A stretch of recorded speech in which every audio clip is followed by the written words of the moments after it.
Doctor Bruce Lipton जो है, जो डीएनए के ऊपर बहुत ज़्यादा बात करते हैं, उनका कहना है कि अगर हमारे अपने परसेप्शन बदल गए तो हमारा डीएनए भी बदल सकता है। परसेप्शन बदल गए तो डीएनए बदल सकता है, और डीएनए बदल गए तो आने वाले जनरेशन को भी वो फ़ायदा होगा। पर हम वेलनेस वाइब में ये कहते हैं कि पहले डीएनए पे काम करो, आपके परसेप्शन बदल जाएंगे। और ख़ास करके जो योगीज़ होते हैं, उनके प्रेजेंस में हमारा डीएनए खुलता ही खुलता है। हस्बैंड वाइफ की बातें आदान प्रदान हो जाती है बिना बात किए। दोनों का तरीका एक जैसा हो जाता है हस्बैंड वाइफ का। फिर भले बहुत ज़्यादा बात नहीं भी करो, पर यहाँ पे जब कोई सिकुड़ जाता ना, आप कितनी भी बातें बोलो, अरे तू मेरी बात क्यों नहीं सुनता, तू मेरी बात क्यों नहीं समझता, मैं कब से बोल रहा हूँ, पर भाई तुम्हारी बात जा ही नहीं रही है। उसका डीएनए पूरा ऐसा सिकुड़ गया है। हम बहुत दफ़ा मिमिक करते हैं, किसी और की आवाज़ में बात करते हैं, या तो हमारे गलत डीएनए से उस आवाज़ को ले लेते हैं। इसके चलते हम बहुत ज़्यादा बीमार पड़ते हैं। So welcome Vibhushi to the podcast. तो आप हमारे ऑडियंस को क्या मैसेज देना चाहेंगे? वो अपने डीएनए पे या उस पर कैसे काम कर सकते हैं, हम उसकी जर्नी कैसे स्टार्ट कर सकते हैं? इसके पहले एक मैं बात बताना चाहूँगा कि डॉक्टर ब्रूस लिप्टन जो है, जो डीएनए के ऊपर बहुत ज़्यादा बात करते हैं, उनका कहना है कि अगर हमारे अपने परसेप्शन बदल गए तो हमारा डीएनए भी बदल सकता है। परसेप्शन बदल गए तो डीएनए बदल सकता है, और डीएनए बदल गए तो आने वाले जनरेशन को भी वो फ़ायदा होगा। पर हम वेलनेस वाइब में ये कहते हैं कि पहले डीएनए पे काम करो, आपके परसेप्शन बदल जाएंगे। तो हम उल्टा करते हैं। हमारी पूरी भारतीय फिलॉसफी यही है, संस्कारों की बात कहते हैं। तो संस्कार जो है, और एक इंडिविजुअल को नहीं करना होता, ये पूरे फैमिली को करना होता है। ये वेस्टर्न फिलॉसफी जो है इंडिविजुअलिज्म से बात करती है। हम लोग as a family, as a society बात करते हैं, एज अ होल। तो इसीलिए इस बात को हमें बहुत ही अच्छे से समझना होगा। सो डॉक्टर ब्रूस लिप्टन जो कह रहे हैं वो बात सही है एकदम, कि दृष्टिकोण बदलो तो हमारा परसेप्शन के बाद में डीएनए बदलेगा। पर भाई ये बहुत ही लॉन्ग प्रोसेस है। परसेप्शन ही कैसे बदलेगा अगर आपका डीएनए ही डिस्टर्ब है? तो इसीलिए हम वेलनेस वाइब में सीधा आपके डीएनए पे काम करता है। And for that we work with sound and frequencies. Now sound and frequencies are audible, some frequencies are audible, पर आपको पता होगा कुछ साउंड ऐसे होते हैं कि उसकी फ्रीक्वेंसी बढ़ा दो तो हम सुन ही नहीं सकते, और एकदम कम कर दो तो भी नहीं सुन सकते। तो ऐसी कुछ फ्रीक्वेंसीज हैं कि जो हमारे डीएनए पे असर करती है, तो वो वाली फ्रीक्वेंसीज हम लेके आते हैं। और नाद योगा में कुछ ऐसी फ्रीक्वेंसीज होती हैं कि जो सीधा कई सारे परंपराओं से आती है। कई सारे गुरुओं ने जो ध्यान तपस्या जो की रखी है, उसका एक नाद होता है, वो फ्रीक्वेंसी होती है। इसीलिए कुछ ऐसे परंपराओं के साधुओं के साथ में जब आप बैठते हो, आपका डीएनए में बदलाव आना शुरू हो जाता है। आप नोटिस करते हो बाकायदा। कुछ लोगों के साथ में आपका डीएनए डिस्टर्ब होता है, कुछ लोगों के साथ में आपका डीएनए खुल जाता है। क्या मैं अंधश्रद्धा वाली बात कह रहा हूँ? बिल्कुल नहीं। ये डॉक्टर ब्रूस लिप्टन ने खुद ये बाकायदा कंट्रोल्ड एनवायरनमेंट में इसको स्टडी किया है कि पेट्री डिशेस में सेम डीएनए लिए, पर दो अलग अलग साइंटिस्ट के साथ में। एक ऐसा साइंटिस्ट कि जो बहुत हमेशा गुस्सा में रहता है, और एक ऐसा साइंटिस्ट जो खुश है। जो गुस्से में है वहाँ पे डीएनए सिकुड़ गए, और जो खुश हैं उसके सामने डीएनए खुल गए। मतलब मैं एग्जांपल बताता हूँ। बहुत सारे हस्बैंड वाइफ स्पाउस, अगर हस्बैंड बहुत ही स्ट्रिक्ट है तो वाइफ हमेशा ऐसी दबी दबी रहती है, खुल नहीं पाती, और बहुत सारे वो बातें शेयर नहीं कर पाते। लेकिन अगर दोनों में कोऑर्डिनेशन अच्छा है तो बिना बात किए भी बहुत सारे लोगों की बातें, हस्बैंड वाइफ की बातें आदान प्रदान हो जाती है बिना बात किए। दोनों का तरीका एक जैसा हो जाता है हस्बैंड वाइफ का, एकदम सिंक में आ जाते हैं बाकायदा। फिर भले बहुत ज़्यादा बात नहीं भी करो, पर यहाँ पे जब कोई सिकुड़ जाता ना, आप कितनी भी बातें बोलो, अरे तू मेरी बात क्यों नहीं सुनता, तू मेरी बात क्यों नहीं समझता, मैं कब से बोल रहा हूँ, पर भाई तुम्हारी बात जा ही नहीं रही है। उसका डीएनए पूरा ऐसा सिकुड़ गया है। या जब डीएनए सिकुड़ता है तो हम ऐसे भी सिकुड़ जाते हैं, और या तो फिर हमारा पूरा रवैया ऐसा हो जाता है कि सिकुड़ा हुआ रवैया होता है। तो इसको हम ओपन कैसे करें विभूषी? ऑफ कोर्स, सबसे पहली बात शुरुआत इस तरीके से करेंगे कि कुछ साउंड, कुछ फ्रीक्वेंसीज, और कुछ ऐसे लोग कि जिन लोगों के प्रेजेंस में हमारा डीएनए खुलता है। और ख़ास करके जो योगीज़ होते हैं, उनके प्रेजेंस में हमारा डीएनए खुलता ही खुलता है। ये सारे योगीज़ आपको बताएंगे। इसीलिए एक राइट एसोसिएशन, ये सेल्फ हेल्प में भी बात आती है, राइट एसोसिएशन, पर हम जो एसोसिएशन कहते हैं वो ऐसे लोगों का एसोसिएशन जिनके डीएनए कई सारे लेवल पे एक्सपैंड हुए हैं। तो उनके साथ में बैठ के हमें पता चलेगा। जब तो हम उनके साथ हमने- होंगे तभी जानेंगे। जी जी so how do we know कि वो कौन सच में वो उनके वो स्टेट पे है? रियल सच कहूँ तो आज के डेट में हर कोई प्रिटेंड तो कर रहा है, हर कोई प्रिटेंड कर रहा है, बताना चाह रहा है कि मैं वो हूँ, मैं हूँ, पर असलियत में फ्रीक्वेंसी कुछ और होती है। इसी के चलते हमने क्या किया है, कुछ साउंड, कुछ फ्रीक्वेंसीज ऐसे ले आए हैं कि उसको बस हमें सुनना है। उसको सुनने मात्र से हमारे डीएनए में परिवर्तन होगा, और सबसे ज़्यादा बेहतरीन फ्रीक्वेंसी हमारे लिए होती है। मतलब ये जो मेरी आवाज़ है ना, ये मेरी आवाज़ ही मेरे लिए मेडिसिन है। मैं किसी और की आवाज़ सुनने से ज़्यादा मेरी ही आवाज़ सुनूं तो मेरे लिए वो मेडिसिन है। पर मेरी आवाज़ मेडिसिन के बदले विष भी हो सकती है। अगर मैं किसी और की आवाज़ में, मतलब समझो आपकी आवाज़ मुझे अच्छी लगी और मैं घर पे जाके आपके जैसा बात करने लगूँ, तो क्या आपकी आवाज़ मेरे लिए सही यूजफुल होगी? नहीं हो। पहली बात तो आपकी आवाज़ में मैं थक जाऊंगा, बहुत देर तक बात ही नहीं कर पाऊंगा। आपकी हाई फ्रिक्वेंसी वाली आवाज़ है आपकी, आप बहुत देर तक बात कर रह सकते हो, you are use to it. मतलब हर एक की आवाज़ हर एक व्यक्ति के लिए अलग अलग है और उसके डीएनए से आती है। पर हम बहुत दफ़ा मिमिक करते हैं, किसी और की आवाज़ में बात करते हैं, या तो हमारे गलत डीएनए से उस आवाज़ को ले लेते हैं। इसके चलते हम बहुत ज़्यादा बीमार पड़ते हैं, या हमारे जीवन में सक्सेस नहीं है। हमारे जीवन में हेल्थ, करियर, रिलेशनशिप, ये तीनों डिस्टर्ब इस वजह से हैं क्योंकि हम हमारे डीएनए को राइट वाइब्रेशन से कनेक्ट नहीं कर रहे हैं। सो हमारे, आप बोलना चाहते हैं कि हमारी हेल्थ, सक्सेस और जो करियर है वो सब डीएनए के ऊपर डिपेंड करता है? ऑफ कोर्स, बिल्कुल। आप कितनी मेहनत करते हो, क्या करते हो, इससे कोई लेना देना नहीं है। आपके डीएनए में क्या तरंगे हैं, फ्रीक्वेंसी कह लो या तरंगे कह लो, क्या तरंगे हैं, तो क्या मतलब ये लेजी मैन सीक्रेट है? देखो, पहली बात तो लेजीनेस से कुछ नहीं होता, ठीक है। ये आपको अंडरस्टैंड करना होगा कि आप अपने स्वधर्म पे जब काम करते हो आपका डीएनए खुलता है। इज इट और सिमिलर टू जो जो फ्लो स्टेट बोलते हैं, क्या वो? Flow state, exactly the flow state. आपके लिए जो काम है उसके ऊपर अगर आप काम करते हो तो आपका डीएनए खुलता है। आप वो काम करते हो जो आपके लिए बर्डन है। मतलब बर्डन कौन सा है ये आपका माइंड नहीं बता सकता। माइंड तो बोलता है सभी बर्डन है, माइंड तो हमेशा दगा देता है हमें, सही है, धोखेबाज है। धोखेबाज है। तो इसीलिए पहले हमें समझना होगा कि मेरे लिए मेरी ड्यूटी क्या है, और वो अगर मैं ड्यूटी करूँ तो मेरा डीएनए खुलेगा। एंड वो इससे भी समझ में आ जाएगा कि मेरी एनर्जी बहुत अच्छा महसूस करूंगा और मैं एनर्जेटिक रह पाऊंगा। मैं वो, अगर मैं एनर्जेटिकली उसको कर पा रहा हूँ या मेरे में मुझे एनर्जी आ रही है जिस काम से, मतलब वो मेरे लिए सही है, वो मेरा नेचुरल स्टेट है, वो मेरा स्वधर्म है। बिल्कुल बिल्कुल वाह, बिल्कुल सही है। विमिश्री, एज अ नॉर्मल जो लोग होते हैं उनको कैसे पता चलेगा कि उनके पैटर्न्स क्या हैं? तो उसके बारे में और ये भी जानना था कि आपकी जर्नी में आपने बहुत सारे लोगों से पैटर्न्स पे ऊपर काम किया है, तो उसमें से कोई इंटरेस्टिंग पैटर्न्स जो आपको याद आता हो जो उन्होंने, तो क्या हम, तो वो ऑडियंस क्या ना बहुत इजीली रिलेट कर पाएगी उससे? जी, एक्चुअली पैटर्न्स दो तरीके से होते हैं।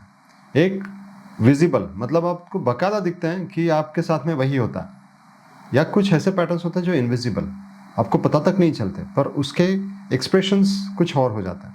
मैं विजिबल पैटर्न्स के बारे में अगर बात कहूँ तो जैसे कि कुछ लोगों का एक पैटर्न होता है कि हमेशा सारे मीटिंग्स में डिले हो जाना।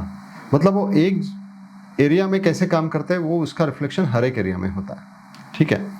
इससे रिलेटेड कई सारे ऐसे पैटर्न्स हैं लोगों के कि लोगों को समझ में आता है। जैसे एक लेडी ने मेरे से शेयर किया, मैं अभी ये सूक्ष्म पैटर्न बताता हूँ। ये उसका सूक्ष्म पैटर्न ऐसा था, मतलब सटल पैटर्न, कि उसको एक ही टाइप के लोग मिलते थे, रिलेशनशिप एक ही टाइप के लोगों से बनती थी उसकी। तो मतलब उसने कहा कि उसने 19 टाइम्स शादी करी। 19 टाइम्स। और ये उसने मतलब अखबारों में उसने शेयर किया था, and she was a Hollywood's famous actress. She said I married 19 times only to realise I am marrying a same person. मतलब उसको रियलाइज हुआ कि मैं एक ही टाइप के व्यक्ति से शादी कर रही हूँ। इसका मतलब है कि ये ऐसा कोई सेटल पैटर्न है कि एक ही टाइप का रिलेशनशिप अट्रैक्ट करता है, एक ही टाइप का बिजनेस अट्रैक्ट करता है, एक ही टाइप के क्लाइंट्स अट्रैक्ट करता है, वही टाइप के लोग आते हैं, ठीक है। और उसको पता नहीं चल रहा था, ये पता चला 19 टाइम्स के बाद में उसको, ठीक है। तो ऐसे कुछ सेटल पैटर्न्स हैं। और एक ऐसा फिजिकल पैटर्न मैं आपको बताऊंगा जिसका एग्जांपल है। एक बंदा आया था हमने यहाँ पे, कि उसने कहा कि पता नहीं मेरा ऐसा क्यों पैटर्न है कि लोग मेरी खिंचाई करते हैं।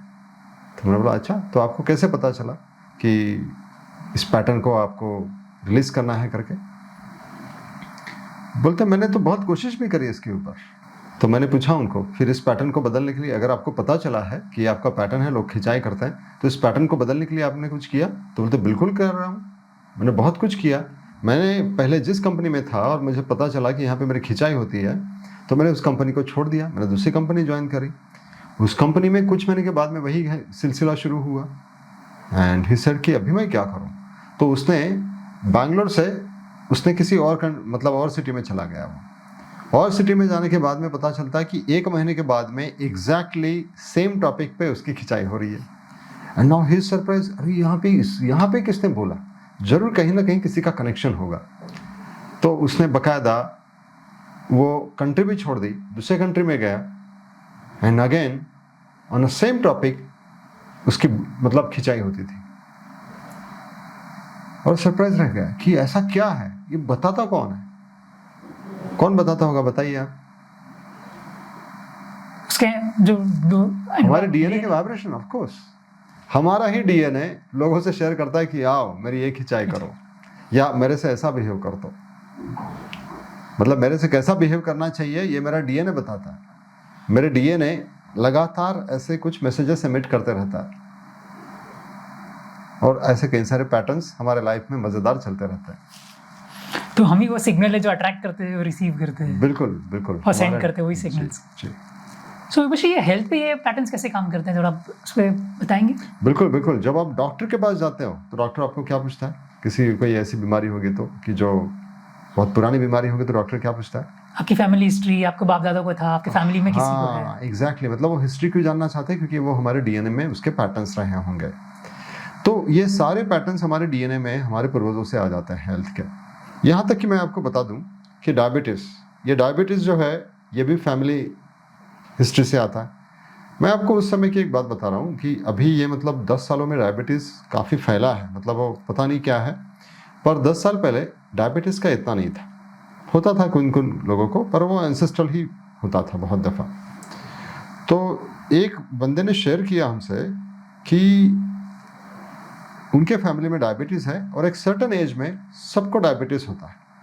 क्या इस पैटर्न को मैं ब्रेक कर सकता हूँ? क्योंकि एग्जैक्टली हमारे फैमिली में 2 पैटर्न्स है, एक तो डायबिटीज़ होना और 60 के एज में उसकी डेथ हो जाना। मतलब 60 की एज जैसे ही टच हो गई तो वो डेथ हो जाए। तो ये 2 पैटर्न्स थे। ये बाकायदा मुंबई के बोरीवली में एक ऐसा किस्सा हुआ। तो ये उनका पैटर्न था। तो हमने कहा आप करिए काम। उन्होंने मतलब साउंड फ्रीक्वेंसी के ज़रिए अपना डायबिटीज़ को भी ठीक किया, और ये जो 60 वाला जो पैटर्न था उसको भी रिलीज़ कर पाए। ये सारे पैटर्न्स हम अपने अंदर डीएनए में ऐसे दबा के रखते हैं और उसको बहुत दफ़ा एनहांस भी करता है। हम उसको बाकायदा साउंड फ्रीक्वेंसी के ज़रिए उसको रिलीज़ कर सकते हैं। तो मतलब हम ये चेंज कर सकते हैं, हमारे जो डीएनए पूर्वजों से आए हुए हैं। कई सारे पैटर्न्स हम चेंज कर सकते हैं। 2 टाइप के पैटर्न्स होते हैं। एक पैटर्न्स यानी कि जो डीएनए का फिजिकल पैटर्न है, और दूसरा जो बिहेवियरल पैटर्न्स है उसको हम बाकायदा चेंज कर सकते हैं। जी। तो बहुत सारे जन ये काशी वगैरह जाते हैं अपने कुछ पूर्वजों के कुछ हिस्ट्री को चेंज करने के लिए, कोई विधि करते हैं, कुछ पूजा वूजा करते हैं। तो ये ऐसा कुछ नहीं है, दिस साइंटिफिकली प्रूवन तरीका है, ये साउंड्स के थ्रू। देखिए हमारे भारत की भूमि में ऐसे जो बहुत सारी कर्मकांड है उसके पीछे बाकायदा साइंस है, बस उसको समझना होगा। मुझे लगता है मैं इस बारे में बहुत ज़्यादा बात नहीं कर पाऊँगा क्योंकि मेरी स्टडी नहीं है उस एरिया में। पर मैं जब देखता हूँ, डीएनए का स्टडी करता हूँ और उनसे रिलेट करने की कोशिश करता हूँ, तो मुझे बहुत दफ़ा वो मतलब प्रैक्टिकल लगता है, बहुत दफ़ा। पर आज मैं I am still not prepared कि मैं उसके बारे में आपसे बात कर सकूं। पर बहुत सारी चीज़ें हमारे डीएनए में डिस्टर्बेंस ना है, इसके लिए बात हुई है। बहुत सारी चीज़ों को मैं देखता हूँ। एक सही समय पे इस बातों को मैं शेयर करूँगा कि हमारे यहाँ पे ऐसा क्यों होता है कि मतलब जब इंसान कोई मरता है तो उसको जलाया क्यों जाता है, या स्त्रियों को क्यों नहीं लेके जाते हैं, या शादियों में नाम क्यों चेंज करना। ये बहुत सारे इसके पीछे मुझे ऐसा लगता है कि साइंस होने की गुंजाइश है। आज मैं कुछ नहीं बता रहा हूँ, पर इसके पीछे बहुत बड़ा साइंस है, होना चाहिए। और वो एक एक चीज़ डीएनए से हम रिलेट कर पाएंगे। बहुत ही जल्दी ऐसा समय आएगा, साइंटिस्ट खुद इसको मतलब वैलिडेट करेंगे। विभूषी, और एक रिलेशनशिप के कोई पैटर्न्स बता सकते हैं, कोई एग्जांपल दे सकते हैं?